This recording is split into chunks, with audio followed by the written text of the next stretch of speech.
선지자 예레미야가 예루살렘에서 이 같은 편지를 느부갓네살이 예루살렘에서 바벨론으로 끌고 간 포로 중 남아있는 장로들과 제사장들과 선지자들과 모든 백성에게 보냈는데, 그때는 여고니야 왕과 왕후와 궁중 내시들과 유다와 예루살렘의 고관들과 기능공과 토공들이 예루살렘에서 떠난 후라. 유다의 왕 시드기야가 바벨론으로 보내어 바벨론의 왕 느부갓네살에게로 가게 한 사반의 아들 엘라사와 hil기야의 아들 그마랴 편으로 말하되, 만군의 여호와 이스라엘의 하나님께서 예루살렘에서 바벨론으로 사로잡혀 가게 한 모든 포로에게 이와 같이 말씀하시니라. 너희는 집을 짓고 거기에 살며 텃밭을 만들고 그 열매를 먹으라.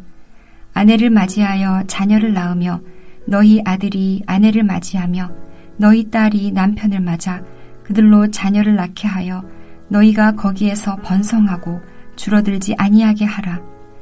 너희는 내가 사로잡혀 가게 한 그 성읍의 평안을 구하고 그를 위하여 여호와께 기도하라. 이는 그 성읍이 평안함으로 너희도 평안할 것임이라. 만군의 여호와 이스라엘의 하나님께서 이와 같이 말씀하시니라. 너희 중에 있는 선지자들에게와 점쟁이에게 미혹되지 말며 너희가 꾼 꿈도 고지 듣고 믿지 말라. 내가 그들을 보내지 아니하였어도 그들이 내 이름으로 거짓을 예언함이라. 여호와의 말씀이니라. 여호와께서 이와 같이 말씀하시니라. 바벨론에서 70년이 차면 내가 너희를 돌보고 나의 선한 말을 너희에게 성취하여 너희를 이곳으로 돌아오게 하리라. 여호와의 말씀이니라. 너희를 향한 나의 생각을 내가 아나니 평안이요 재앙이 아니니라. 너희에게 미래와 희망을 주는 것이니라. 너희가 내게 부르짖으며 내게 와서 기도하면 내가 너희들의 기도를 들을 것이요, 너희가 온 마음으로 나를 구하면 나를 찾을 것이요 나를 만나리라. 이것은 여호와의 말씀이니라. 나는 너희들을 만날 것이며 너희를 포로된 중에서 다시 돌아오게 하되 내가 쫓아보내었던 나라들과 모든 곳에서 모아 사로잡혀 떠났던 그곳으로 돌아오게 하리라. 이것은 여호와의 말씀이니라. 주전 609년에 유다의 마지막 부흥운동을 일으켰던 요시야 왕이 죽은 후 이때부터 유다 왕국은 멸망을 향하여 내리막길을 달립니다. 여호아하스와 여호야김, 여호야긴, 시드기야, 이 4명의 왕들이 23년 동안 다스리면서 결국은 주전 586년에 신흥 바벨론 제국에 의해 유다 왕국마저도 무너지고 백성들은 포로로 잡혀갔습니다. 예레미야는 요시야 왕 때부터 시드기야 왕까지 활동했던 선지자입니다. 여호야김 왕 제3년, 즉 주전 605년에 애국과 바벨론은 유브라데 강의 갈그미스라는 지역에서 전쟁을 치릅니다. 이 전쟁에서 애굽이 패배를 하고 바벨론은 새로운 신흥 강대국으로 등장합니다. 그 결과 바벨론의 느부갓네살 왕은 예루살렘까지 와서 여호야김과 주변 나라들에게 복종할 것을 요구합니다. 이때 다니엘을 비롯한 왕족과 귀족들이 바벨론에 의해 1차로 포로로 끌려갔습니다. 애굽 왕 느고에 의해 유다의 왕이 된 여호야김은 느부갓네살 왕이 애굽 국경에 와서 애굽과 전투를 한 후 별다른 성과를 내지 못하고 돌아가자 바벨론을 배신합니다. 여호야김은 애굽을 의지해서 보호받기를 원했던 것입니다. 예레미야의 예언을 무시하고 여호야김이 친애굽 정책으로 돌아서자 느부갓네살 왕은 반란을 제압하기 위해 주전 598년에 예루살렘을 향하여 바벨론에서 군대를 거느리고 출발합니다. 그때 여호야김이 죽고 그의 아들 여호야긴이 왕위에 오릅니다. 그 다음 해에 바벨론의 공격을 받은 예루살렘은 애굽의 도움을 전혀 받지 못하고 점령당합니다.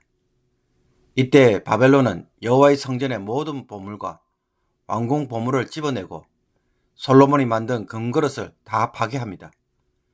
그리고 여호야긴 왕과 왕의 모친과 왕의 아내들과 내시와 나라의 권세 있는 자들을 포로로 끌고 갑니다.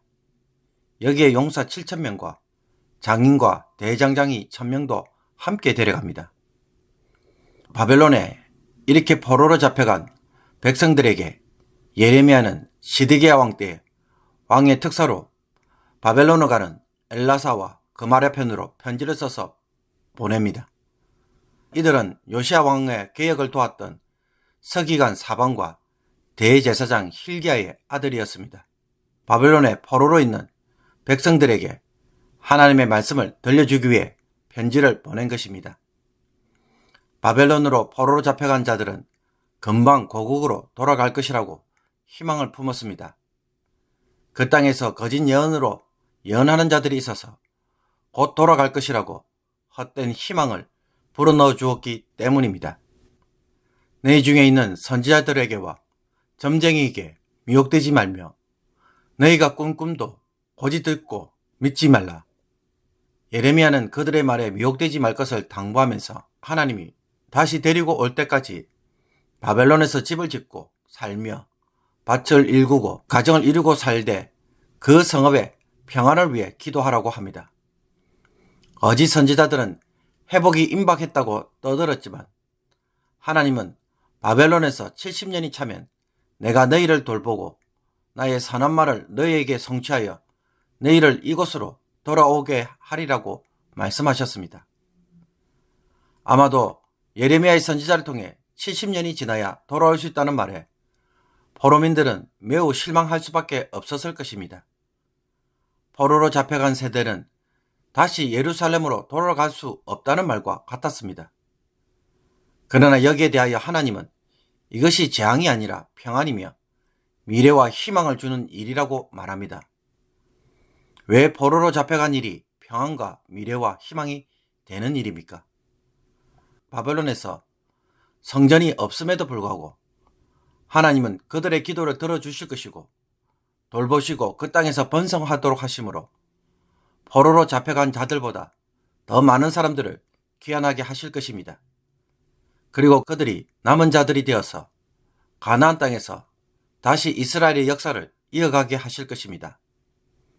광야 40년을 통해 옛 세대가 광야에서 죽고 새로운 세대를 통해 그 땅을 주시듯이 하나님의 징계가 이제 끝이 나고 하나님과의 관계가 다시 회복되었기에 그들에게는 새로운 미래가 기다리고 있는 것입니다.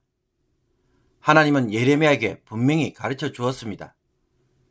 유다가 범죄함으로 바벨론으로 포로로 잡혀갈 수밖에 없었지만 그러나 그 기간은 어떤 기간입니까? 70년이라는 시간으로 한정되어 있습니다. 막연한 미래가 아니라 정한 기간이기에 유다를 향한 하나님의 심판은 반드시 끝이 날 것이라는 희망과 약속이 담겨져 있습니다.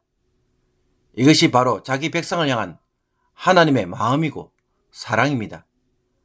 그런데 우리는 70년이라는 기간이 너무 길고 예루살렘으로 다시 돌아갈 수 없다는 사실에만 집중하면 어떻게 됩니까? 아마도 당장 돌아가게 해달라고 때렸을 것입니다. 만약 그렇게 해서 당장 돌아갔다고 하면 모든 것이 다 해결될까요? 똑같은 죄악의 역사가 계속 반복될 것입니다. 더 큰 심판이 어쩌면 기다리고 있을지도 모릅니다. 징계를 통한 회개와 연단이 없이 정결함의 과정이 없이 다시 주어지는 회복은 무의미합니다. 하나님이 우리에게 구원을 주시고 하나님의 자녀로 삼으시기 위해 예수님으로 하여금 반드시 거쳐가게 하신 것이 무엇입니까?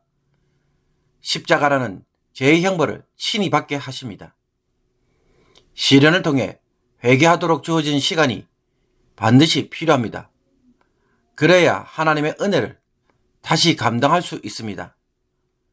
제한된 기간으로 약속하셨다면 소망이 있는 연단이고 징계입니다. 왜 나는 지금 이런 곳에서 썩어야 하는가? 왜 나에게는 이런 시련의 기간이 주어졌는가? 그 이유에만 집착하지 말고 이 시련을 통해 주어지는 새로운 미래와 복을 바라보고 하나님의 뜻을 성취하는 것에 더 관심을 가지는 성도가 되기를 원합니다. 시련은 나의 연약함과 부족함과 잘못을 되돌아보게 만듭니다. 마음을 정결케 하고 하나님을 더 가까이 하게 하며 또한 고난 중에 부르짖는 기도에 하나님이 더 친밀하게 가까이 하십니다. 너희가 내게 부르짖으며 내게 와서 기도하면 내가 너희들의 기도를 들을 것이요. 바벨론에서 포로로 잡혀간 자들에게 하나님이 기도를 들어주실 이유가 있습니까?